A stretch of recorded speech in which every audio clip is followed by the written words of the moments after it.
یہ دیکھیں، اب یہ بڑی کشتی بن چکی ہے۔ نوح اور اس کے بیٹے تیاریاں کرنے میں بہت مصروف ہیں۔ انہیں ان سارے جانوروں کے لیے جو ان کے ساتھ کشتی میں جائیں گے چارہ اکٹھا کر کے رکھنا تھا، اور اپنے لیے بھی کھانے کے لیے چیزیں تیار کرنی تھیں۔ یہاں ایک خاص واقعہ ہو رہا ہے۔ کیا آپ یہ سارے جانور دیکھ سکتے ہیں؟ خداوند ان کو نر اور مادہ جوڑوں کی صورت میں کشتی کی طرف بھیج رہا ہے۔ ہاتھی، زرافے، شیر، کتے، بلیاں، ہر قسم کے جانور۔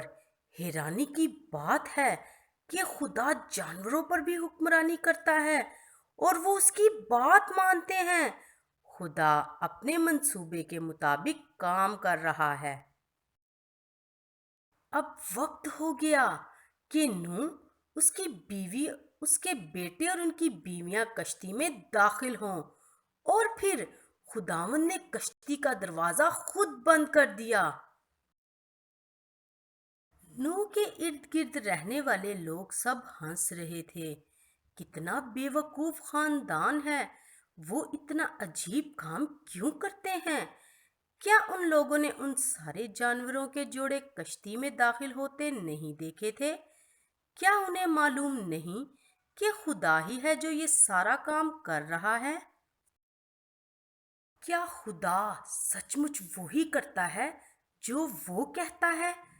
نوح کشتی میں ہے، لیکن پانی کہیں نظر نہیں آتا۔ لیکن نوح اور اس کے خاندان نے خدا کا پورا یقین کیا۔ کیا آپ بھی خدا کا یقین کر کے اس پر بھروسہ رکھتے ہیں؟ اس کہانی میں آپ دیکھ لیں گے کہ خدا ہمیشہ وہی کرتا ہے جو وہ کہتا ہے۔ ٹپ ٹپ ٹپ، بارش کی بوندیں کشتی کی چھت پر گر رہی ہیں۔ نوح کو ان کی آواز سنائی دی۔ بارش شروع ہو گئی۔ شروع میں چھوٹی چھوٹی بوندیں اور پھر بڑے بڑے قطرے گرنے لگے۔ اتنی زوردار بارش ہونے لگی کہ زمین کھل گئی اور پانی پھوٹ نکلا۔ آپ اسے دیکھ سکتے ہیں۔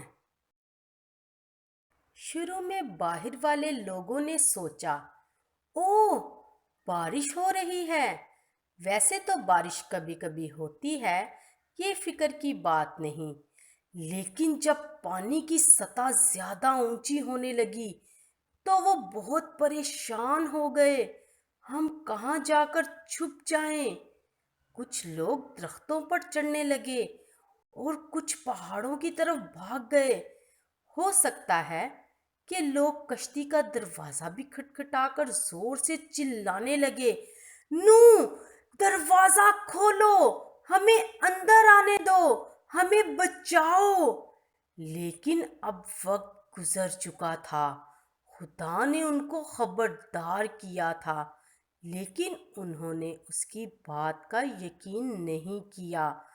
آپ ہمیشہ خدا کی بات سنجیدگی سے سن کر اس کا یقین کریں۔ اس کی بات سنیں، اس سے پہلے کہ موقع ہاتھ سے نکل جائے۔ بارش 40 دن تک ہوتی رہی، اور ایک دن آیا جب باہر سے کوئی آواز نہیں آ رہی تھی۔ اب لوگوں کی چیخوں کی آوازیں خاموش ہو گئی تھی۔ سب لوگ پانی میں ڈوب کر مر چکے تھے۔ اب باہر سے جانوروں کی آوازیں بھی سنائی نہیں دے رہی تھی، وہ بھی مر چکے تھے۔ کتنی خوفناک بات ہے! دنیا کے لوگوں کے گناہوں کی وجہ سے کیسی بڑی سزا تھی۔ پانی کی سطح اور زیادہ اونچی ہوتی گئی، اور وہ وقت آیا جب پہاڑ بھی نظر نہیں آئے، صرف پانی ہی پانی نظر آ رہا تھا۔ لیکن نوح اور اس کا خاندان کشتی کے اندر محفوظ تھے، کیونکہ انہوں نے خدا کی بات غور سے سنی اور اس پر عمل بھی کیا۔ اس لیے وہ بچ گئے انہوں نے خدا کا یقین کیا اور اس پر بھروسہ رکھا۔ اگر آپ اس پر بھروسہ رکھیں تو آپ بھی نوح کی طرح محفوظ رہیں گے۔ پھر جو کچھ آپ کی زندگی میں ہوگا خداوند آپ کو سنبھالے رکھے گا۔ وہ کبھی آپ کو نہیں بھولے گا۔ وہ نوح اور اس کے خاندان کو بھی نہیں بھولا۔ ان کو کتنی دیر تک کشتی میں رہنا ہوگا؟ اگلی کہانی میں آپ سنیں گے۔